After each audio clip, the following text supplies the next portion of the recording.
नमस्कार बच्चों, बीए तृतीय वर्ष के विद्यार्थियों का पुनः मेरी कक्षा में स्वागत है। हम मैथिली शरण गुप्त कर रहे थे बच्चों, इसका अब तीसरा भाग करने जा रहे हैं।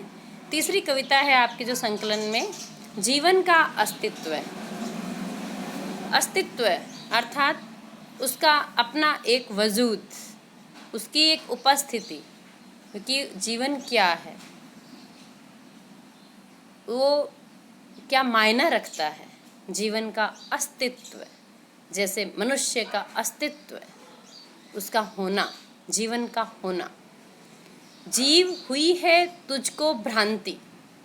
साफ साफ शब्दों में कवि कह रहे हैं कि अरे मेरे जीव, तुझे ये केवल और केवल भ्रम हुआ है। भ्रांति कहाँ होती है बच्चों? एक तो होता है संदेह। संदेह में तो अंत तक बना रहता है ये संदेह कि ये सांप है या रस्सी, रस्सी है या सांप। लेकिन अंधेरे के अंदर वो जब रस्सी हमें सांप दिखने लग जाती है, हम भ्रम के कारण उसे सांप मान लेते हैं, तब उसे भ्रांति कहते हैं। अर्थात संदेह में तो हमारा भ्रम बना रहता है, लेकिन भ्रांति में भ्रम एकदम फिक्स हो जाता है कि हाँ ये सांप ही है, और हम उससे झूठा डरने लग जाते हैं। तो कवि कहते हैं कि जीव, ये तुझको केवल और केवल भ्रम हुआ है, ये वास्तविकता नहीं है, शांति नहीं, यह तो है श्रांति। श्रांति कहते हैं थकान, बिल्कुल शिथिल हो जाना, ये तो शिथिलता है, ये शांति नहीं है।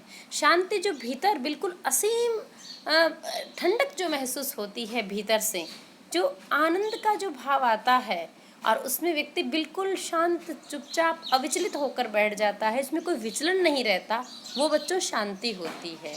तो कवि यहाँ जीव को क्यों कह रहे हैं कि तुझको भ्रांति हुई है? अर्थात इस संसार में आकर बहुत सारे इंसान विद्या प्राप्त करके सोचते हैं हम बहुत बड़े विद्वान बन गए, विदुषी हो गए, तो यानी हमें शांति मिल जाएगी। कुछ लोग सोचते हैं कि खूब पैसा कमा लें और हमारे पास में अनाप शनाप पैसे हों तो हमें शांति मिल जाएगी। किसी को लगता है कि बहुत बड़ा पद हमें हासिल हो जाए, लोग हमें पूछने लगे और हम चाहें वैसे आदेश करने लगें और लोग हमारे आगे पीछे घूमें, तब हमें शांति मिलेगी। किसी को लगता है कि पूरा परिवार उसका आदर करे, तब उसको शांति मिल सकेगी। तो ये जो हमारे मापदंड है, संसारिक मापदंड शांति प्राप्त करने के, उन सब को नकारते हुए कवि कहते हैं कि जीव, हुई है तुझको भ्रांति, ये तो तेरा केवल और केवल भ्रम है कि ऐसा होने से ऐसा हो जाएगा या ऐसा होने से शांति मिल जाएगी। सांसारिक उपक्रमों से, सांसारिक साधनों से, सांसारिक उपलब्धियों से कभी भी तुझे शांति नहीं मिल सकती।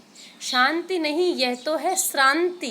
अब शांति और शांति में कितना अंतर है कि श्रांति का अर्थ है थकान, भागदौड़, और उससे प्राप्त होने वाली थकान बुरी तरह से। ये तो थकान है, जिंदगी भर दौड़ दौड़ के तू थक जाएगा, लेकिन शांति प्राप्त नहीं होगी। अरे किवाड़ खोल, उठ, कब से मैं हूँ तेरे लिए खड़ा। ईश्वरीय आवाज को, ईश्वरीय पुकार को वो सुनते हुए कवि ये कहते हैं कि जैसे मानो जो मेरा अंशी है, मैं जिसका अंश हूँ, वो ही कह रहा है कि अरे किवाड़ खोल, हृदय के दरवाजों को खोल, पट खोल। मैं कब से, मतलब तुझे इंसान बनाया है, मैं तब से ही खड़ा हूँ तेरे लिए हर समय। अर्थात परमात्मा की कृपा को यदि अनुभव किया जाए तो कदम कदम पर वो हमारे साथ होता है, लेकिन बच्चों हम उसे महसूस नहीं करते हैं और हम सांसारिक भागदौड़ में दौड़ते चले जाते हैं।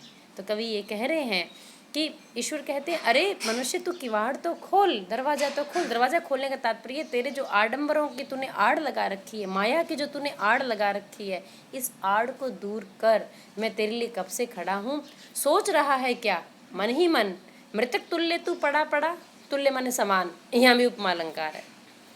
तू एक मृतक, मरे हुए व्यक्ति के समान पड़ा पड़ा क्या सोच रहा है मन ही मन में। तू मुझे महसूस करके तो देख, तू मुझे भीतर आने तो दे। बढ़ती ही जाती है क्लांति। क्लांति भी क्लेश से युक्त जो थकान है, क्लांत, बिल्कुल थकान, दौड़ दौड़ के, भाग भाग के बढ़ती ही जाती है क्लांति। और लेकिन मनुष्य ईश्वर की कृपा को नहीं महसूस करता, उसके लिए दरवाजे नहीं खोलता, फिर वो दौड़ता चला जाता है। इससे उसकी जो थकान है वो और भी ज़्यादा बढ़ती जाती है। और कवि कहते हैं कि अरे जीव, ये असली शांति नहीं है, ये तो केवल और केवल तुम्हारी थकान है। अपने आप घिरा बैठा है तू छोटे से घेरे में, नहीं उबता है क्या तेरा जी भी इस अंधेरे में। अर्थात मनुष्य इतना स्वार्थी हो गया है कि मैं और मेरे का घेरा बनाकर उसके अंदर घिरा हुआ बैठा है। केवल मेरा पोषण हो जाए या मेरे परिवार का हो जाए, बस उसके अलावा उसको किसी की चिंता नहीं है। वो कैसे निर्मम होकर जीवों का संहार कर रहा है, कैसे वो प्रकृति का दोहन कर रहा है। ऐसे में कवि कहते हैं कि तू केवल घिरा हुआ बैठा है, तूने अपना एक छोटा सा दायरा तय कर लिया कि इतना ही मेरा दायरा है, ये मैं, ये मेरा घर, ये मेरा शहर, या ये मेरा गली मोहल्ला, या मेरा देश, या मेरा परिवार, इसके अलावा कुछ नहीं। ये छोटा सा दायरा है, छोटा सा घेरा है, क्या इसमें तेरा जी ऊबता नहीं है, जी मिचलाता नहीं है? इस अंधेरे नुमा इस कोठरी के अंदर बैठे हुए, अंधेरे नुमा कोठरी केवल प्रतीक है किस चीज़ की? मनुष्य के क्षुद्र विचारों के, जो छोटे छोटे संकीर्ण विचार हैं, जिसमें ना उदारता है, ना दया है, ना परोपकार है, ना दूसरों के हित का ध्यान है। मची हुई है नीरव क्रांति। देखो बच्चों, यहाँ विरोधाभास अलंकार है। नीरव यानी बिना आवाज के, रव माने आवाज, बिना आवाज के क्रांति मची हुई है। क्रांति में बिल्कुल उथल पुथल मची हुई है नीरव क्रांति, शांति नहीं, यह तो है श्रांति। और तुम्हारे भीतर हृदय में हर समय उथल पुथल मची रहती है कुछ न कुछ प्राप्त करने की। जैसे बच्चों पढ़ते समय तुम भी सोचते हो कि हम कोई सोचता फर्स्ट डिवीजन आ जाए, फिर सोचते नहीं नहीं हम क्लास टॉप कर जाएं, फिर लगता है यूनिवर्सिटी टॉप कर जाएं, फिर लगता है एक क्लास में नहीं हम तीनों क्लासों में यूनिवर्सिटी टॉप करें, फिर लगता है नहीं नहीं हम पीजी भी करें, हम पीजी में नेट हो जाएं, नेट के बाद हम पीएचडी कर लें, उसके बाद में हम आरपीएससी में प्रोफेसर बन जाए, उसमें असिस्टेंट प्रोफेसर से हम सीधे प्रोफेसर बन जाए, उसमें भी शांति नहीं, हम सीधे वीसी बन जाए। वीसी तो खुद ही कठपुतली है, मुख्यमंत्री बन जाए, मुख्यमंत्री खुद छोटा है, हम प्रधानमंत्री बन जाए, हम राष्ट्रपति हो जाएं, फिर लगता है वो भी किसी के अधीन है तो हम क्यों ना वो ईश्वर ही हो जाएं। अर्थात भीतर कुछ न कुछ प्राप्त करने की और उस पूर्ण प्राप्ति न होने पर एक नीरव बिना आवाज़ के भीतर एक क्रांति मची हुई है तुम्हारे अंदर, और तू इसको शांति कहता है। ये शांति नहीं है, ये तो थकान है। द्वार बंद करके भी तू है चैन नहीं पाता डर से। कितनी बड़ी बात है, दरवाज़ा बंद करके सोता है फिर भी तेरे डर से तुझे मुक्ति नहीं मिलती है। कारण कि बच्चों डर हृदय में होता है। जो लोग नहीं डरते वो जंगलों में भी सोते हैं, वो खेतों में भी सोते हैं, क्योंकि डर तो भीतर होता है। और जो अंदर भी सोया हुआ है तो उसको भी अकेलापन लग के वो भी डर सकता है। तो कवि यही कह रहे हैं कि तू दरवाज़ा बंद करके भी तुझे डर से, भय से मुक्ति नहीं मिली है। कौन सा भय है बच्चों? यहाँ पर मौत का भय है, मृत्यु का भय है सबसे बड़ा। और मृत्यु का भय कब मिटता है?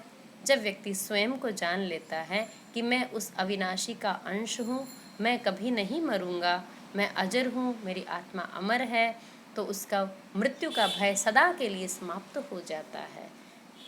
यहाँ कह रहे हैं कवि कि तूने अपने छोटे से दायरा जो बना लिया, जो सांसारिक दायरा है तेरा, उस दायरे में तू उसको बंद करके भी मृत्यु के डर से तुझे मुक्ति नहीं मिली है।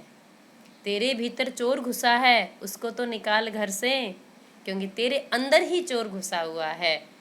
उसको जब तक तू नहीं निकालेगा तब तक उसे चोरी का डर तो बना ही रहेगा।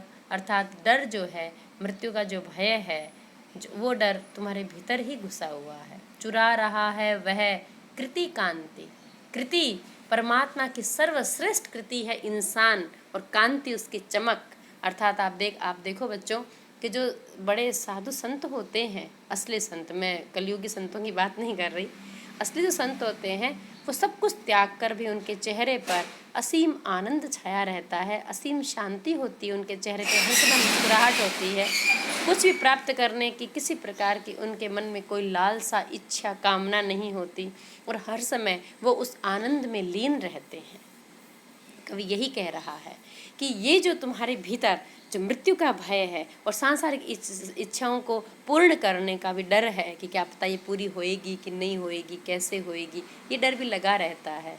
तो ये क्या कर रहा है? ये डर तुम्हारे भीतर की मनुष्य की, ईश्वर की सर्वश्रेष्ठ रचना होते हुए भी तेरे मनुष्य के चेहरे की कांति को, चमक को चुरा रहा है, और तू इसको शांति मानता है। ये शांति नहीं है, ये तो मात्र दौड़ भाग की थकान है।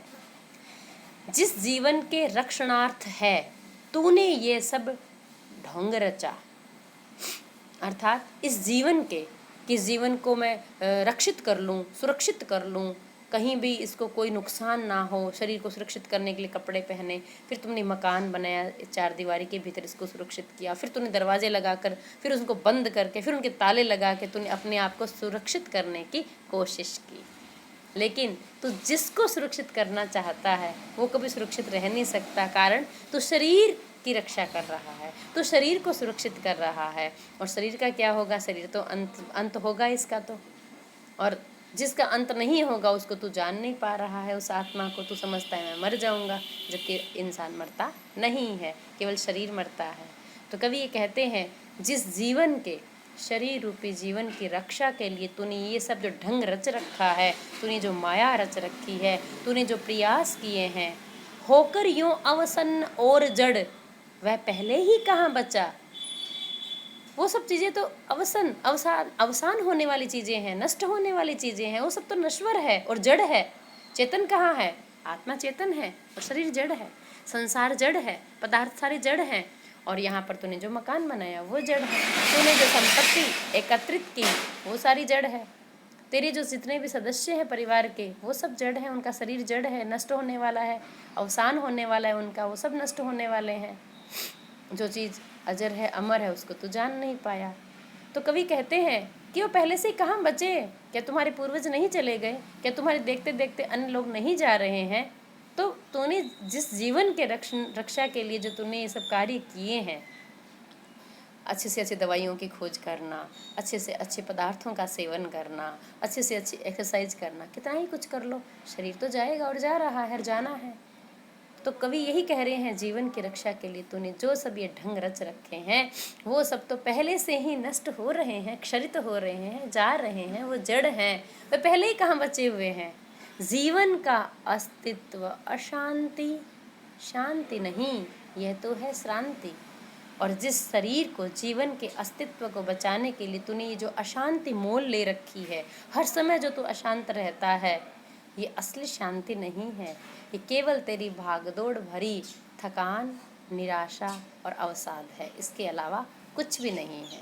बच्चों, इसमें भी कवि ने बहुत गहरे भाव व्यक्त किए हैं कि जीवन, मनुष्य जीवन के असली उद्देश्य को प्राप्त करना ही मानव देह का प्रमुख लक्ष्य है, और शरीर की रक्षा जो है उससे जीवन की रक्षा नहीं होती। स्वयं को जानना वह बेहद ज़रूरी होता है, और बाहरी माया की भागदौड़ में जब तक इंसान लगा रहता है कि मैं हजारों पुस्तकें लिखकर लेखक बनकर लोकप्रियता हासिल कर लूं और मैं अमर हो जाऊं, संभव नहीं है। आत्मा तो अजर अमर जो है उसको पहचानना ही पर्याप्त है, उसी से उसको उस आनंद की प्राप्ति हो सकती है। बाकी वो कितना ही धन धान्य कुछ भी एकत्रित कर ले या कुछ भी, वो कुछ भी स्थायी रहने वाला नहीं है, वो सब नश्वर है, नष्ट होने वाला है। और कवि ने इसी बात पे इस कविता में जोर दिया है। धन्यवाद बच्चों, आज इतना ही।